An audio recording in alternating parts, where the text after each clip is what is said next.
তো আজকে যেটা আমি আলোচনা করব সেটা কি না রিমান ইন্টিগ্রাল। তো রিমান ইন্টিগ্রাল আলোচনা করার আগে আমাদের একটা চ্যাপ্টার পড়তে হয়, ফাংশন অফ বাউন্ডেড ভেরিয়েশন। এই চ্যাপ্টারটা আমাদেরকে পড়তে হবে, function of bounded variation. Easy মানের আগে একটা চ্যাপ্টার যেটা গিয়ে তোমরা এমএসসি তে পড়বে, সেটা পিএসসি তে পড়ার দরকার পড়বে না। তো এই চ্যাপ্টারটা পড়লে একটা পজিটিভ গুণ কি ছিল না, এখানে রিমান ইন্টিগ্রেশনে পড়তে গেলে একটা কথা কমন আসে, সেই কমন কথাবার্তাটা ওইখানে আমরা অ্যাপ্লাই করতে পারবো। কি কথাটা কমন আসে না, পার্টিশন বলে একটা কথা আছে, পার্টিশন। তো এখানে যে আমরা রিমান ইন্টিগ্রেশন পুরো চ্যাপ্টারটা আলোচনা করার সময় একটা কথা বলবো, পার্টিশন তার ডেফিনেশন কি, যা যা যাবতীয় সেটা পরে বলছি।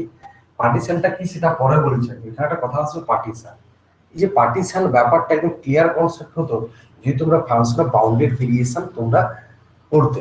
কেন ক্লিয়ার হতো দেখো, আমি তোমাকে বোঝাচ্ছি পার্টিশনটা কি জিনিস, তারপর তোমরা বুঝতে পারবে যে পার্টিশনটা কি জিনিস। না, পার্টিশনটা বলতে হেডিং দিতে বলা হবে পার্টিশন বলে ডেফিনেশন। পার্টিশন বলে হেডিং দাও, তারপরে তোমরা লিখো এটা পার্টিশন বলে হেডিং দেওয়ার পরে পার্টিশনটা কি না, পার্টিশন বলতে let close interval A comma B be a closed and bounded interval. মানে এই যে interval A comma beta closed এবং বাউন্ডেড হতে হবে, আনবাউন্ডেড হলে হবে না, ক্লোজড এবং বাউন্ডেড হতে হবে, বা ওপেন ইন্টারভ্যাল হলেও হবে না।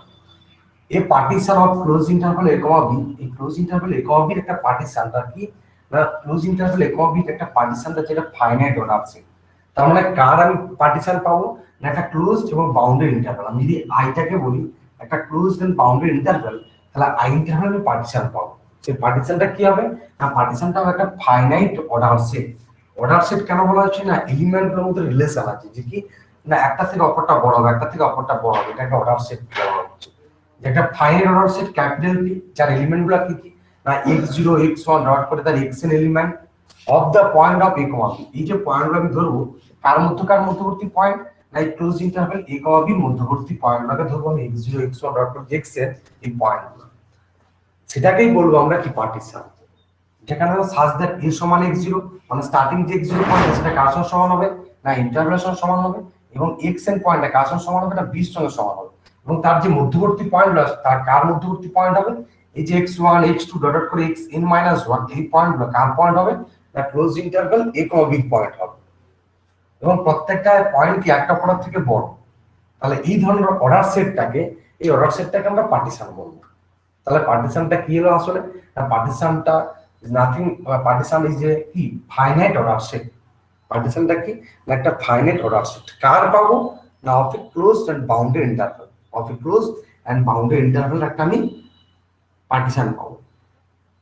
তাহলে পার্টিশনটা কার পাবো না, ক্লোজড এন্ড বাউন্ডেড ইন্টারভ্যাল, সেটা কি একটা ফাইনাইট অর্ডার সেট যার এলিমেন্টগুলোর বৈশিষ্ট্য কি না, স্টার্টিং এলিমেন্ট এবং এন্ডিং এলিমেন্টটা কি হবে না, স্টার্টিং এবং এন্ডিং এলিমেন্টটা হবে আমাদের ওই সেটেরই ইন্টারভ্যাল এলিমেন্ট, কিন্তু ভিতরে যে এলিমেন্টগুলো থাকবে সেগুলো সেটের এলিমেন্ট হবে। বৈশিষ্ট্যটা কি না, একটা অপরটার থেকে বড় হতে থাকবে, যদি হয় সেটাকে বলবো আমরা পার্টিশন। সেই ফাইনাইট অর্ডার সেটটাকে আমরা কি বলবো না পার্টিশন বলবো। এবং ফ্যামিলি অফ পার্টিশনটাকে ডিনোটেড করা হয় যে টানা অক্ষরের পি যে মানে একই সঙ্গে ক্লোজ ইন্টারভ্যালে কম। তার মানে এই পিটা কার মেম্বার, এই পিটা ইজ এ মেম্বার অফ এটা, দ্যাট ইজ আমরা লিখতে পারি P belongs to P of A comma B. তার মানে এর অর্থটা কি যে একটা ক্লোজ এন্ড বাউন্ডারি ইন্টারভ্যালের মধ্যে পার্টিশনটা কি একটা থাকবে না একের বেশি পার্টিশন থাকবে। যেহেতু এই লাইনটার মধ্য থেকে বোঝানো হচ্ছে যে এই ক্যাপিটাল পিটা হচ্ছে ক্যাপিটাল পিটা একটা পার্টিশন ধরেছিলাম, তাহলে এই পার্টিশনটা কি একটা মেম্বার কার না এই ফ্যামিলি অফ পার্টিশন। তার মানে নিশ্চয়ই কি ক্লোজ ইন্টারভ্যাল এ কমা বির মধ্যে একের বেশি পার্টিশন এক্সিস্ট করবে। কথাটা সবার বোঝা গেল না যায়নি? হ্যাঁ।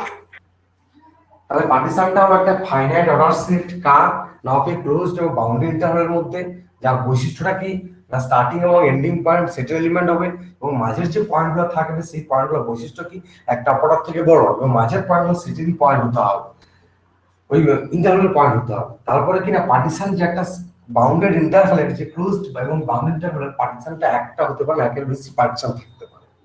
এবার আমি একটা তোমাকে এক্সাম্পল দিচ্ছি যে পার্টিশন হবে কিনা তুমি দেখো, এক্সাম্পল ধরে তুমি বুঝতে পারবে। ধরো আমি তোমাকে একটা বলছি, এখানে ইন্টারভ্যালটা বললাম 0 to 1, এখানে আইটা বললাম 0 to 1, তাহলে এটা কি ইন্টারভ্যাল ক্লোজড এবং বাউন্ডেড ইন্টারভ্যাল, তো closed and bounded interval, closed and bounded interval. এখন আমি একটা সেট বলছি, দেখো যে সেটটা পার্টিশন হবে কিনা একটু তোমরা নিজেরা দেখো। আমি একটা সেট বললাম পি, পি সমান 0 1/4 2/4 2/4 3/4 1, এটা কি পার্টিশন হবে? এটা কি পার্টিশন হবে? হ্যাঁ হবে। অবশ্যই পার্টিশন হ্যাঁ হবে। হবে। কেন পার্টিশন হবে? হ্যাঁ, একটু সবাই রেসপন্স করে বুঝতে পারবে। অবশ্যই পার্টিশন হবে। কেন? না দেখো স্টার্টিং এবং এন্ডিং এলিমেন্টটা কি, মানে এটাকে আমি x0 বলি, এটা x1, এটা x2, এটা x3, এটা x4, তাহলে x0 সমান কত?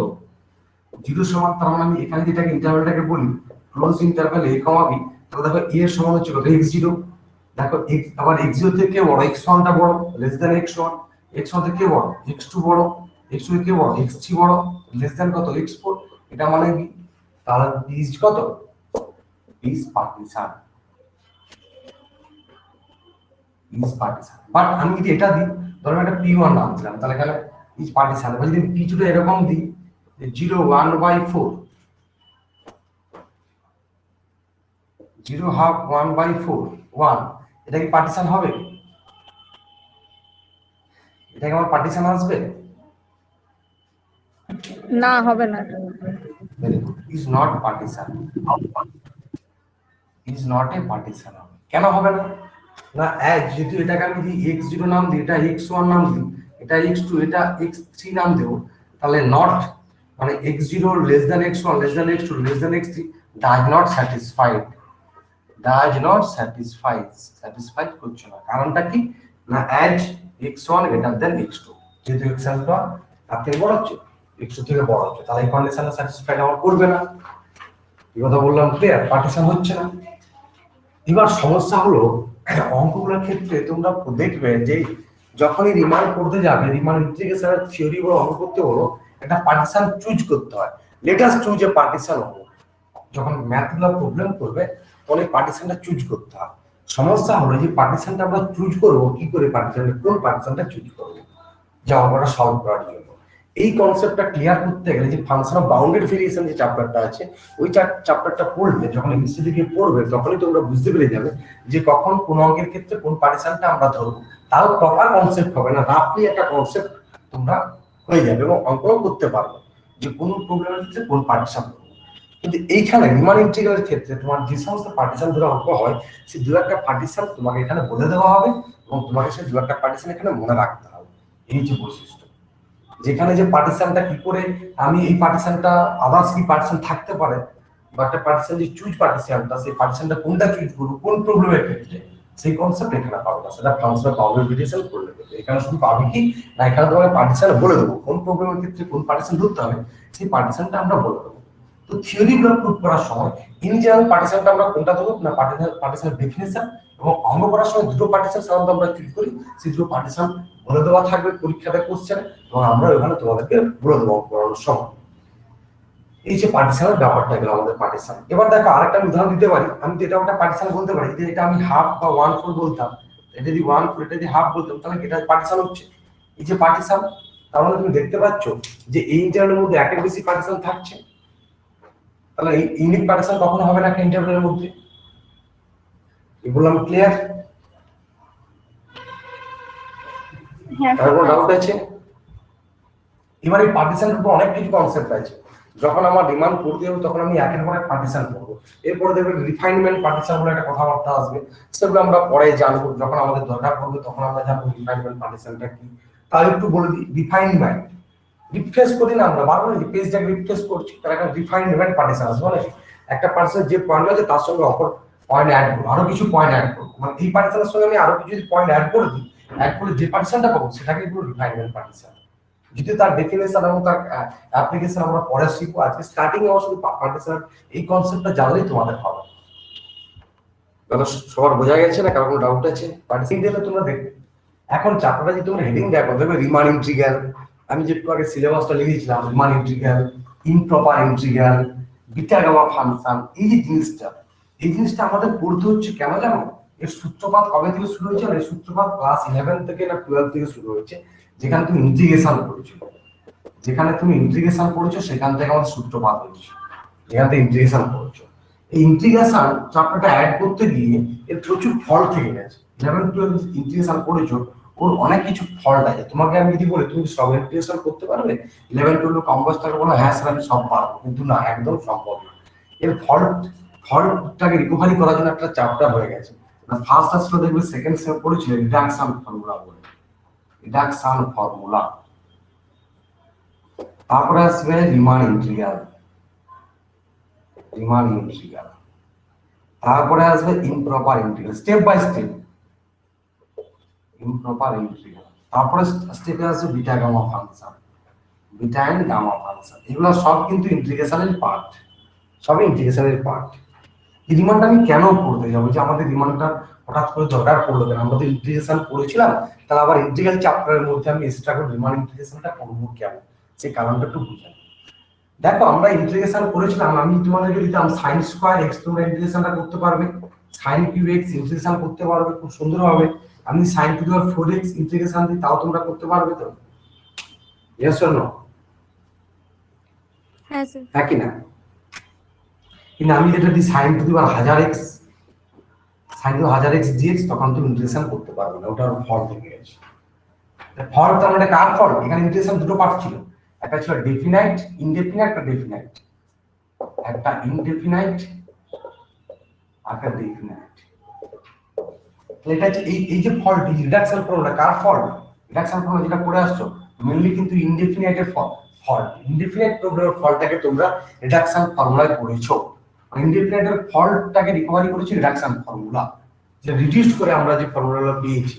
সেখানে রেঞ্জ বসিয়ে অ্যাপ্লিকেশন সেটা কিছু না, যে রেঞ্জ বসালে ভ্যালু কি হবে সেটুকু আমরা শিখেছি। কিন্তু মেন যে রিডাকশন ফর্মুলা বলতে কি না, এই জিনিসগুলো, যে sin two the power nx dx integration করো, cos to the nx dx integration করো, তারপর sin two the power mx cos to the nx dx এসব ইন্টিগ্রেশন করো, এই ফর্মুলাকে আমরা রিকভারি করেছি এই রিডাকশন ফর্মুলাতে পড়ে। মানে ইনডেফিনাইট ইন্টিগ্রেশনের যে প্রবলেমটা ছিল, যে আমি এটা করতে পারবো, এটা করতে পারবো, এটা আমি হয়তো করতে পারি, কিন্তু এটা থাকলে কি হবে, তখন আমরা পারবো না, তখন আমাদের ছেড়ে দিতে হবে। তাহলে কি প্রবলেম সলভ করা সম্ভব না? হ্যাঁ, সলভ করা সম্ভব। সেটা কোথায় করতে হবে বা কোথায় জানতে হবে? রিডাকশন ফর্মুলা তার জন্য উদ্ভব হয়েছে, রিডাকশন ফর্মুলা তার জন্য আসছে। এটা ইনডিফিনিটের প্রবলেম গেল। আরেকটা ইনডিফিনিটের প্রবলেম আছে কি, এই যে ফাংশনগুলো আমি দিচ্ছি, এই যে ফাংশনগুলো আমি চুজ করেছি, এই ফাংশনগুলোর উপর একটা ফল্ট থেকে গেছে। যে function integration f of x dx, এই যে ফাংশন চুজ করেছি, এই ফাংশনের উপর কিছু ফল্ট থাকলে আমরা ওগুলো তখন করতে পারিনি। যদি এই ফাংশনটা ডিসকন্টিনিউয়াস ফাংশন হতো, ডিসকন্টিনিউয়াস ফাংশন হতো, ডিসকন্টিনিউয়াস ফাংশন হলে তাকে কি আমি সলভ কিভাবে করব? ডিসকন্টিনিউয়াস ফাংশন থাকে, ডিসকন্টিনিউয়াস ফাংশন তাহলে তাকে আমি ইন্টিগ্রেশন করতে পারবো। এখানে আমাদের কোশ্চেন থাকতো 11-12 যেটা ডেফিনাইট বা ইনডেফিনাইট, ইনডেফিনাইটই তুমি বলতে পারো। ইনডেফিনাইট ইন্টিগ্রেশন করতে গেলে সঙ্গে সঙ্গে কোশ্চেন হতো স্যার এই যে ফাংশনটা ডিসকন্টিনিউয়াস ফাংশন থাকে, তাহলে কি তার আমরা ইন্টিগ্রেশন করতে পারবো, ইয়েস অর নো? না, তখন আমরা 11-12 কনসেপ্ট থেকে আমরা বলবো যে না, করা যাবে না। যদি একটা ফাংশন ডিসকন্টিনিউয়াস ফাংশন হয় তাহলে তার ইন্টিগ্রেশন করতে পারবো না। এই কথা বললাম, বুঝতে পেরেছো?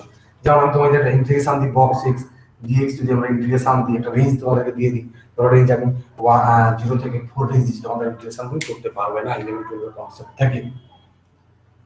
এবার সেই ক্ষেত্রে এটা একটা ফল্ট আছে যে ডিসকন্টিনিউয়াস ফাংশন থাকলে কি হবে। আরেকটা ফল্ট থেকে গেছে কি না, integration a to b f of x dx সমান, যদি f dash x সমান phi of x হয়, তাহলে এখানটা আমরা কি করতাম, phi of b মাইনাস কত phi of a, এই সূত্র কাজে লাগাতাম। এটা কি fundamental theorem of integral calculus, যেটা ওইখানে তোমার কি মৌলিক উপপাদ্য না 11-12 কি একটা হেডিং ছিল। এখানেও একই ব্যাপার, এখানে এটাকে বলা হয় fundamental theorem of integral calculus. যে ওখানে বলা হয়েছিল যে একটা ফাংশনকে আমি fundamental theorem of integral calculus কাজে লাগিয়ে সলভ করতে পারবো। ওইখানকার প্রবলেমগুলো, ওইখানকার যতগুলো প্রবলেম ছিল আমি ওইভাবে সলভ করতে পারবো, কিন্তু সমস্যা আসছে কি, তার মানে কি আমি কি অল প্রবলেম সলভ করতে পারবো এই থিওরেমটা কাজে লাগিয়ে, ফান্ডামেন্টাল থিওরেম কাজে লাগিয়ে? Yes or no? কি বললাম, বুঝতে পেরেছো ব্যাপারটা? এখানে কি বলতে চাইলাম আমি,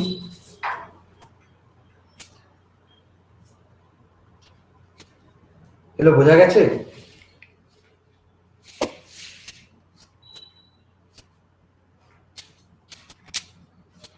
বুঝতে পেরেছো কি বলতে চাইছি এখানটাতে?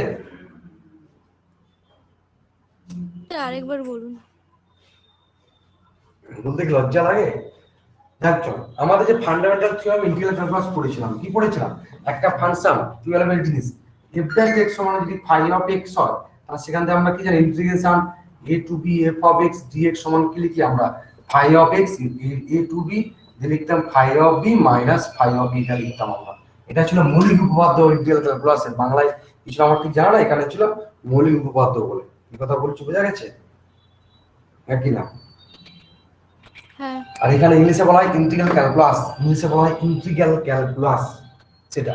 তো এখানে ছিল যে একটা ফাংশন, যদি ফাংশনটা এই অ্যান্টিটিউড ফাংশন পাই, অ্যান্টিটিউড ফাংশন পাওয়া মানে তাকে এই সূত্র কাজে লাগিয়ে করতে পারবো।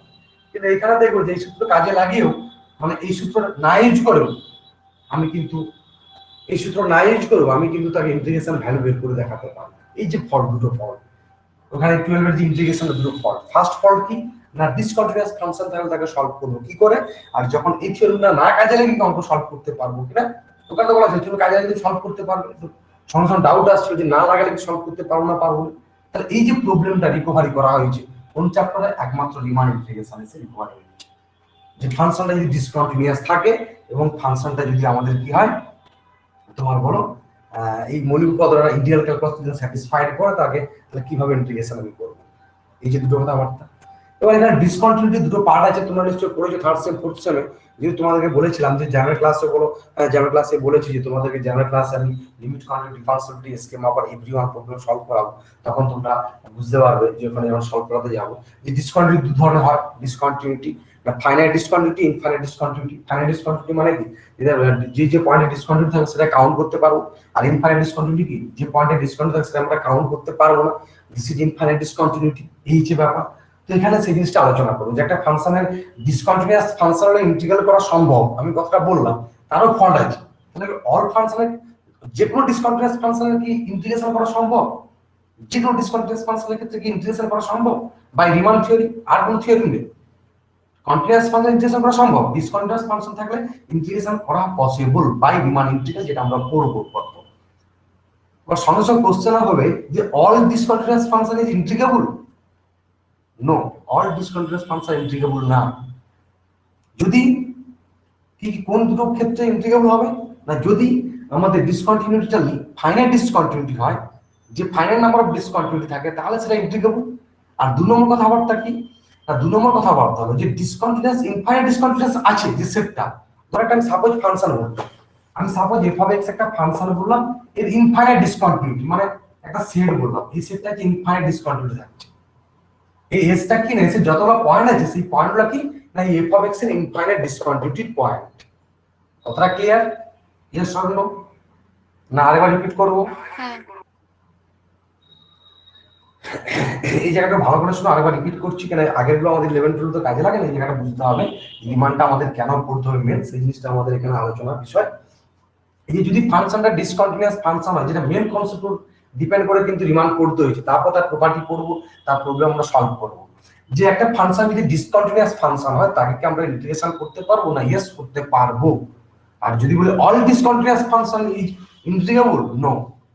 Discontinuous function is integrable, yes, but all discontinuous function is not integrable. সমস্ত ডিসকন্টিনিউয়াস ফাংশন আমরা ইন্টিগ্রেবল করতে পারবো না। সেই সমস্ত ডিসকন্টিনিউয়াস ফাংশন ইন্টিগ্রেবল করতে পারবো যাদের দুটো তথ্য হবে। ফার্স্ট তথ্য কি না, যে এই এফ অফ এক্স এর যদি ফাংশন বলি, এর যে পয়েন্টগুলো ডিসকন্টিনিউটি পয়েন্ট থাকবে সেই পয়েন্টগুলো যদি কাউন্ট করতে পারি, মানে কাউন্টেবল সেট হয়। আমি এসটা বললাম, এসটা যে set of all discontinuity point, set of all discontinuity point, set of all discontinuity point. যদি এসটার যে পয়েন্টগুলো পাবো ডিসকন্টিনিউটি পয়েন্ট, সেই ডিসকন্টিনিউটি পয়েন্ট যদি ফাইনাইট হয়, যদি ফাইনাইট হয় তখন তাকে ইন্টিগ্রেবল। আর ইনফাইনাইট হলে তখন ভাববার বিষয় যে ইনফাইনাইট হলে ইন্টিগ্রেবল হবে না, হবে না, ইনফাইনাইট হলে ইন্টিগ্রেবল হবে যদি তার লিমিট পয়েন্টটা বাউন্ডেড হয়। দ্যাট ইজ ডিরাইভড সেটটা যদি বাউন্ডেড সেট হয়, ডিরাইভড সেটটা বা লিমিট পয়েন্টের সেটটা যদি বাউন্ডেড সেট হয়, তখন সেটাকে বলুন ইন্টিগ্রেবল করতে পারবো এবং তার প্রপার্টি পড়বো এবং তার ইন্টিগ্রেশন করবো। এই যে আমাদের রিমানের প্রোগ্রাম, এই যে এইখানে আমাদের রিমান চ্যাপ্টারটা হঠাৎ করে উদ্ভব হয়ে গেল 11 12 এর কনসেপ্টের ডিস্টারবেন্স থাকার জন্য। ইন্টিগ্রাল যে তুমি ইন্টিগ্রেশন যে চ্যাপ্টারটা পড়ছো, ইন্টিগ্রেশনের ফুল কনসেপ্ট পেয়ে যাবে এখানে এসে, এই রিমান্ডটা এসে পড়ে। বুঝছি ফাংশনের যে কোনো ডিসপুট থাকে, এরপর আর ডিসপুট ফাইনাইট ইন্টিগ্রাল ডিসপুট, ইমপ্রপারটা আর বিটা গামা ফাংশনটা only dispute for definite integral dispute, different integral problem dispute থাকার জন্য ইমপ্রপার কথা আসছে, বিটা গামা ফাংশনের কথা আসছে। আমাদের কি কি ডিসপুটটা একটু বলে দিচ্ছি আমি। আমরা ইন্টিগ্রেশন যদি আমি দিই তোমাকে 2 to 3 x স্কয়ার dx, তোমাদের কাছে এটা লজ্জাজনক ব্যাপার, এটা না করতে পারলে এবং সবাই মানে অ্যানসার জিজ্ঞাসা করলে সবাই হুমুখে পড়বে যে অ্যানসার সবাই বলবে, কিন্তু আমি যদি বলি 0 to infinity x square dx তখন সবাই চুপ হয়ে যাবে। কেন না, আমি তো ইন্টিগ্রেশন করিনি, তুমি যে অ্যানসারটা বলো ভুল বলতে পারো, যদি তুমি জানো ইমপ্রপার ইন্টিগ্রাল পড়ে থাকো তবে তুমি অ্যানসারটা তো ঠিকঠাক দিতে পারো, না হলে পারবে। তাই এই সমস্যাটা কি, সমস্যাটা মানে আমার মেন সমস্যা আমি এখানে যাবো। মেন সমস্যা এটা a to b লিখো f of x dx, যেখানে কি লিখো না a to b টা হচ্ছে bounded interval, a to b হচ্ছে বাউন্ডেড ইন্টারভ্যাল। যে a b টা বাউন্ডেড ইন্টারভ্যাল হলে তখন তার আমরা ইন্টিগ্রেশন a to b টা করতে পারবো। কি বললাম, এখানে a b যদি বাউন্ডেড সেট হয়, যে এটা এখন কি বলতে চাইছি যে a b টা বাউন্ডেড সেট, তাহলে বাউন্ডেড সেট হলে তুমি তার ইন্টিগ্রেশন করতে পারছো, ফাইনাল ইন্টিগ্রেশন a b যদি বাউন্ডেড হয়। এখন কথাবার্তা আসছে আমার যে a b কোন একটা যদি আনবাউন্ডেড হয়, তা দুটোই যদি আনবাউন্ডেড হয়, দ্যাট ইজ ধরো a to infinity, that is minus infinity two b, that is minus to infinity, তখন তার ইন্টিগ্রেশন আমি কিভাবে করব? তার ইন্টিগ্রেশনকে আমরা 12 এ শিখেছি, যখন 12 ইন্টিগ্রেশন করতাম তখন স্যাররা বলতো এরকম প্রবলেম থাকলে বুঝি ছেড়ে দে পরে শিখ, বা থাক এটা হবে না পরের দিন করবো। কি হতো স্যার, তুমি স্যার হয়তো আমরা করে দিত, তোমাদের হয়তো বোধগম্য হতো না, স্যার বুঝতে পারেন, স্যারের কোথাও কপাল খারাপ থাকতো যে তোমাদেরকে বোঝানোর জন্য, স্যার বুঝালে তোমাদের বুঝতে পারতো না, স্যার তখন কি হতো, ঠিক আছে এটা এইভাবে তোমরা মনে রাখবে, এই জিনিসটা হতো। কিন্তু এখানে এসে তোমাকে পড়তে হবে যে এগুলোর ক্ষেত্রে আমরা ইন্টিগ্রেশন করতে পারবো কি পারবো না, এগুলো এসে প্রসিদ্ধ হবে এই রিমার্ক ইমপ্রপার ইন্টিগ্রাল। এটা যে মেন কনসেপ্ট, এগুলো আবার হবে কি হবে না সেটা আমাদের জানতে হবে না, এগুলো ইন্টিগ্রেশন করা সম্ভব হবে তো তার কিছু কন্ডিশন ক্রাইটেরিয়া কাজে লাগিয়ে আমাদের দেখতে হবে। এটা যে ইমপ্রপার ইন্টিগ্রালের মেন কনসেপ্ট। তো বিটা গামাটা কনসেপ্টটা কি না, বিটা গামা হচ্ছে এরা এমন বদমাস যে বিটা গামা কিছু ইন্টিগ্রেশন, দুটো ইন্টিগ্রেশন যার ভ্যালু বের করা সম্ভব হয়, কি 0 to infinity b to the minus t to the x minus 1 dt, 0 to 1 to the x minus 1 minus 2 to the y minus 1 dt। এই দুটো ইন্টিগ্রেশনের ভ্যালু কিন্তু আমাদের জানা থাকে, এই দুটো ইন্টিগ্রেশনের ভ্যালু কিন্তু আমরা বের করতে পারিনি, এই দুটো ইন্টিগ্রেশনের ভ্যালু বের করতে পারিনি। কিন্তু এগুলো একটা ভ্যালু যেটা আসবে সেটা আমরা বুঝতে পারি, যেহেতু এখানে টিটা কার ভেরিয়েবল, ইন্টিগ্রেটিং ভেরিয়েবল, আর এক্সটা কার ভেরিয়েবল না একটা এর ফাংশন, এই যে পার্টটা আসবে, যে ভ্যালু আসবে তার সেই ভ্যালুটা কি এক্স দিয়ে নিশ্চয়ই আসবে। তো এটাকেই দুটো নামকরণ করে দেওয়া হয়েছে বিটা গামা ফাংশন বলে, এই দুটোকে তখন দুটো নামকরণ করে দেওয়া হয়েছে ফাংশন বলে। এই ধরনের একটা ফাংশনের কি ফাংশন বলা হয়, এটাকে বলা হয় গামা ফাংশন, আর এটাকে বলা হয় বিটা ফাংশন। কিন্তু এদের বৈশিষ্ট্য বিশাল, এদের ক্যারেক্টারটা আজব ক্যারেক্টার, মানে এরা কিন্তু ভ্যালুটা বের করতে পারছে না, কিন্তু এদের ক্যারেক্টারটা খুব আলাদা ক্যারেক্টার। এই ক্যারেক্টারকে কাজে লাগিয়ে আমরা বহু কিছু অঙ্ক করতে পারবো, বহু কিছু প্রবলেম সলভ করতে পারবো বিটা গামা ফাংশনের কাজে লাগিয়ে, বহু ইন্টিগ্রেশন আমরা করতে পারবো বিটা গামা ফাংশনের কাজে লাগিয়ে, কিন্তু এদের ভ্যালুটা বের করা সম্ভব না। মানে এখানে আমি তুমি পড়ে নিলে এই রিমান থেকে Riemann improper beta gamma function, এটা তুমি যদি পড়ে নাও তাহলে তোমার ইন্টিগ্রেশনের যা যাবতীয়, তারপরে তুমি যদি বলো অ্যাজ এ থিওরিটিক্যালি যে এভরি ওয়ান প্রবলেম সলভ করতে পারবে, তখন তুমি বলবে হ্যাঁ আমি সলভ করতে পারবো থিওরিটিক্যালি। কেন, আমি থিওরিটিক্যালি সব জিনিস জেনে নিলাম, যে এগুলো ডিসপুট ছিল সেই ডিসপুটগুলো আমি আলোচনা করে নিলাম। এই কথা বলছি ক্লিয়ার? আর কোনো ডাউট আছে? এবার আজকে যেটা আলোচনা করবো, আজকে আলোচনা করবো না, পরের ডে আলোচনা করবো, মানে নেক্সট ডেট আমি ক্লাস নেবো, যে সানডে সেই ডেটে ক্লাস নিয়ে আলোচনা করবো। এই যে এবার রিমান ইন্টিগ্রাল কেন করলাম আমরা ক্লিয়ার, তার একটা জিনিস জেনে নিলাম, এটা ছিল কি পার্টিশন, সেই কথা আমরা জেনে নিলাম। বা পার্টিশন আমরা একটা কথা ইউজ করি, পার্টিশন বেড়াজাল ইউজ করে পার্টিশন দিয়ে দাও, বাড়িতে আমরা সকলে পার্টিশন দিয়ে দাও, ও ওদের সঙ্গে সম্পর্ক আমরা রাখবো না, পার্টিশন করবো, মানে পৃথক করা হচ্ছে একটা এই ব্যাপার, যেটা সেটের এলিমেন্টগুলোকে একটা পৃথক করে একটা সেট তৈরি করছে আর কি। তো পার্টিশন কাকে বলে আমরা সেটা করে নিয়েছি, তো পার্টিশনটা কখন হবে কখন হবে না সেটাও করে নিয়েছি, কিন্তু একটা পার্টিশন কতগুলো থাকবে সেটা আমরা বলতে পারবো না। আর 2 নম্বর কথাবার্তা, কোন প্রবলেমের ক্ষেত্রে কোন পার্টিশন ধরবো সেই কনসেপ্টটা আমরা এখানে পাবো না। এখানে শুধুমাত্র যেটা পাবো সেই কনসেপ্টটা কি, থিওরিমের ক্ষেত্রে পার্টিশন যখন ধরবো তখন আমাদের যে মেন ডেফিনেশন অফ পার্টিশন সেই পার্টিশনটাই আমরা ধরবো, এবং প্রবলেম করার সময় দু একটা প্রবলেম করার সময় দেখবো আমাদের যেসব পার্টিশন পরীক্ষাতে দেওয়া থাকবে না হলে আমরা কোশ্চেন বলে দেবো, আর যদি না দেওয়া থাকে সেটা বলে দিচ্ছি এই পার্টিশনটা ধরে তোমরা ওগুলো করবে। কিন্তু যখন ফাংশনের বাউন্ডারি ভেরিয়েশন করবে তখন একটা কনসেপ্ট পেয়ে যাবে যে কোন অঙ্কের ক্ষেত্রে কোন পার্টিশনটা ধরে এগাবো আমি, এত তো পার্টিশন মুখস্থ করা সম্ভব না, তখন একটা কনসেপ্ট পেয়ে যাবে, ভেরিয়েশন থেকে তোমরা পড়বে। এখানে দুটো কথা থাকে, একটা কথাটা আজকে আর শুধু হেডিং দিচ্ছি, পরের দিন আলোচনা করবো যে আপার সাম আর লোয়ার সাম বলে। আপার সাম, একটা কথা হবে লোয়ার সাম, একটা কথা হবে আপার ইন্টিগ্রাল, আর একটা হচ্ছে লোয়ার ইন্টিগ্রাল। এই যে ব্যাপার, এই কনসেপ্টটা পয়েন্টে দেওয়া হবে এবং কখন একটা ফাংশন ইন্টিগ্রেবল হবে আর when if ইন্টিগ্রেবল,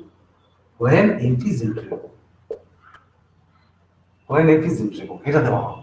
তারপরে তোমাদেরকে একটা এক্সাম্পল করানো হবে, একটা এক্সাম্পল দিয়ে এই যে উপরের পার্টটা সব ডিসকাস করতে পয়েন্টে, যে আপার সাম কাকে বলে, লোয়ার সাম কাকে বলে, আপার ইন্টিগ্রাল কাকে বলে, লোয়ার ইন্টিগ্রাল কাকে বলে, when if ইন্টিগ্রেবল, আর একটা এক্সাম্পল দিয়ে তোমাদেরকে বোঝানো হবে এই ব্যাপারটা।